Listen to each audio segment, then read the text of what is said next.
Most monolingual speakers think that other languages are basically just their language with different words in a slightly different order and maybe a different way of writing. Turns out, though, that there are lots of interesting features in other languages, some of which English could really benefit from having. I'm going to talk about 4 of them. Number 1, time independence.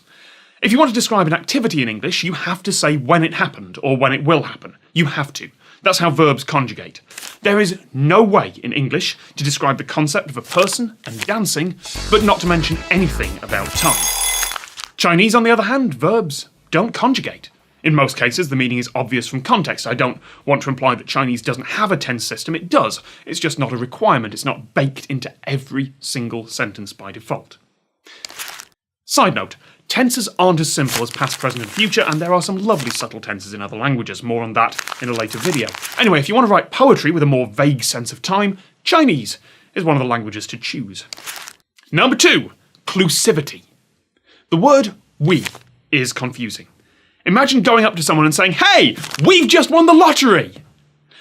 There are 2 possible meanings there. Number 1, we refers to the speaker and the listener. We've just won the lottery! Brilliant! Number 2, we refers to the speaker and the speaker's friends, but not the listener. We've just won the lottery, but you haven't. In languages with clusivity, there are different words for we, depending on whether you're including the listener or not. It shows up in languages in South Asia, Australasia, and all over the world, apart from Europe. And I really wish English had clusivity, because once you describe it, it's a blindingly obvious missing thing that we all, could really use. Number 3, absolute direction.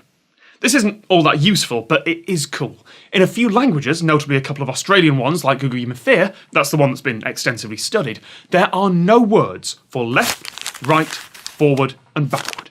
Instead, you always use cardinal directions, the equivalent words for north, south, east and west. In this studio, north is that way, so right now I have a north foot and a south foot. If I turn, I now have a west foot and an east foot, I think.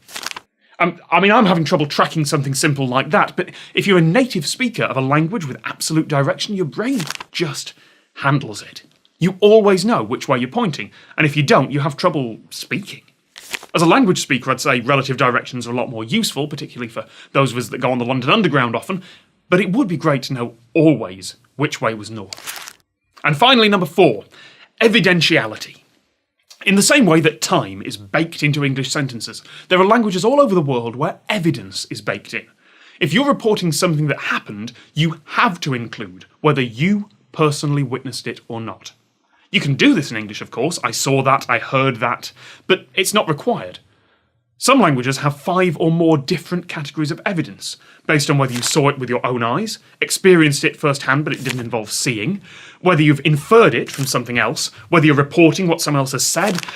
All these concepts, which are fairly complicated to explain in English, are expressed just by how you change the ending of a word. All these fantastic features are one of the reasons why keeping minor languages alive is important. If English had utterly dominated the world and stamped out every other tongue, then we'd lose not only these rich languages, but we'd lose the insights that we gain of what the human mind is capable of. So, here's my question to you. Can you think of a brand new language feature, something that every language should have, but doesn't? Next time, why things aren't always black and white, or blue or green.